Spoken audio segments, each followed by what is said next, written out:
Shalom, friends. Thank you, Quentin, for this beautiful mask from the Jewish Museum. It's time to check in and share an insight on this week's Parsha. So, Yaakov has finally settled in the land of Goshen in Egypt, and his days are numbered. He feels his time is coming, so he calls his children in, and he'd like to offer each of them a blessing.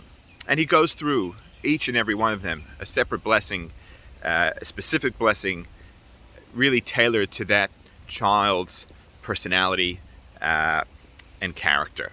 When he comes to the tribe of Asher, or to his son Asher, he offers him a blessing, and it talks about having an abundance of oil in his place of settlement, which eventually would be in the land of Israel.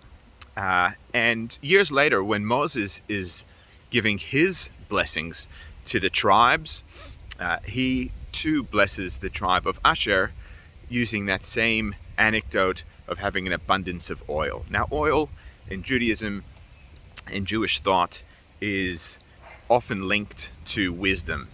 And at no surprise was this a blessing that was being offered to a Jewish child. We're known to be Am HaSefer, the nation of books. Wisdom, knowledge, study is an integral part of Judaism.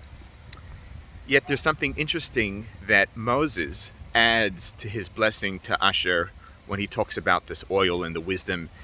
He says that the oil should be used to anoint one's feet. And that's an interesting addition to this blessing. You know, anointing or using oil or wisdom is often associated with one's mind, the top part of one's body. Feet are perhaps the lowest part of the human body. Why did Moses add that extra little bit about the feet? And an interesting interpretation, or perhaps the message that Moses was looking to part with the tribe of Asher and to us studying these texts, is that wisdom on its own is just not enough. There's plenty of wisdom, and there's a lot of people with a whole lot of wisdom. But just studying and understanding and having deep understanding and a depth of knowledge doesn't quite cut it for what's required from us human beings. It needs to be able to translate into, we like to call it tachlis, something, the knowledge needs to translate into the way we conduct ourselves, the way we act, the way we interact with other human beings, the way we interact with our families, the way we interact with the world outside. It's not just good enough to know the right things and to understand the right things and to have deep and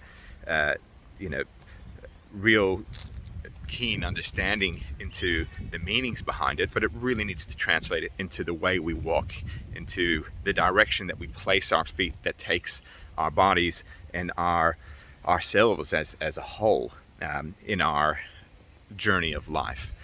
And perhaps this was the meaning behind Moses' addition to Jacob's blessing of not just having the wisdom, the oil, but for that to translate into the way Asher was to conduct himself, and us as an extension, all Jewish people, to retain that knowledge, to really have that deep insight and to study it and to go through it, but for that to translate into the way we walk and into the way we conduct ourselves.